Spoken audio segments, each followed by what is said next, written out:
Om Shanti. Respiratory system के अंतर्गत आज का टॉपिक है एक्सचेंज ऑफ गैसेज, यानी गैसीय आदान प्रदान। तो हमारे रेस्पिरेटरी सिस्टम के अंतर्गत गैसीय आदान प्रदान दो स्टेजेज में होता है। पहला है exchange between tissue and blood.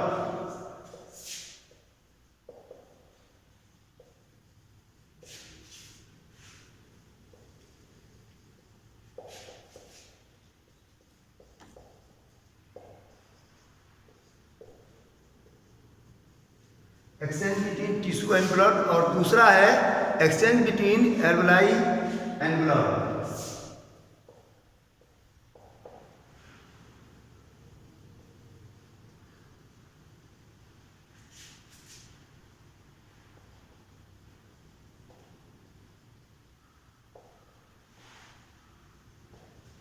तो दो स्टेज में होता है। पहला stage exchange between tissue and blood, इसे टिश्यू रेस्पिरेशन या इंटरनल रेस्पिरेशन भी कहा जाता है। Exchange of oxygen and carbon dioxide is due to their pressure. Oxygen और कार्बन डाइऑक्साइड का एक्सचेंज, आदान प्रदान, उनके प्रेशर के कारण होता है, उनके दबाव के कारण होता है।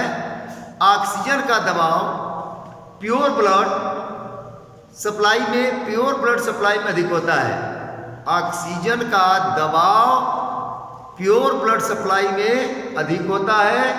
प्योर ब्लड यानी शुद्ध रक्त में ऑक्सीजन का दाब 100 mmHg होता है, जबकि ऑक्सीजन का दबाव टिश्यू में 40 mmHg होता है।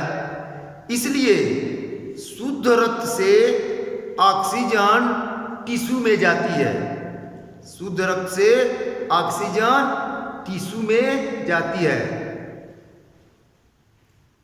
टिश्यू में कार्बन डाइऑक्साइड का दबाव अधिक होता है, जबकि ब्लड में कार्बन डाइऑक्साइड का दाब कम होता है। इसलिए कार्बन डाइऑक्साइड टिश्यू से बाहर निकलती है और ब्लड में चली जाती है। टिश्यू में कार्बन डाइऑक्साइड का दाब अधिक होता है, जबकि ब्लड में कार्बन डाइऑक्साइड का दाब कम होता है। इसलिए कार्बन डाइऑक्साइड टिश्यू से बाहर निकलती है और ब्लड में चली जाती है। अब वेनस सिस्टम द्वारा अधिक कार्बन डाइऑक्साइड युक्त ब्लड को वापस हार्ट में ले जाया जाता है। वेनस सिस्टम के द्वारा ये अधिक कार्बन डाइऑक्साइड युक्त ब्लड को वापस हार्ट में ले जाया जाता है। अब इसके बाद से दूसरा stage exchange between alveoli and blood, इसे हम पल्मोनरी या एक्सटर्नल रेस्पिरेशन कहते हैं। एयर सैक या एल्वुलाई की वायु में ऑक्सीजन का दाब अधिक अर्थात 100 mmHg होता है, 100 mmHg होता है, जबकि ब्लड कैपिलरीज में ऑक्सीजन का दाब कम होता है। तो ये बट नेचुरल है कि high pressure to low pressure, high pressure से लो प्रेशर की ओर इसका फ्लो होगा।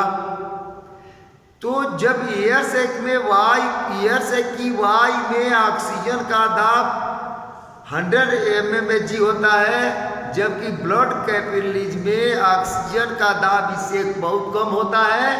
इस प्रकार दाब अंतर के कारण एयर सैक की ऑक्सीजन ब्लड में प्रवेश करती है, अर्थात एल्वुलाई की ऑक्सीजन ब्लड में प्रवेश करती है।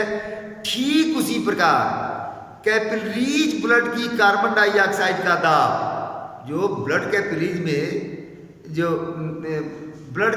में जो कार्बन डाइऑक्साइड होती है, उसका दाब एल्वुलाई में कार्बन डाइऑक्साइड के दाब से अधिक होता है। इसलिए कार्बन डाइऑक्साइड एल्वुलाई में प्रवेश करती है और वह कार्बन डाइऑक्साइड सांस छोड़ने की प्रक्रिया में बाहर निकल जाती है, अर्थात एक्सपीरेशन के माध्यम से बाहर निकलती है। इस प्रकार हमारे बॉडी में गैसियस एक्सचेंज अर्थात एक्सचेंज ऑफ गैसेज की प्रक्रिया होती रहती है।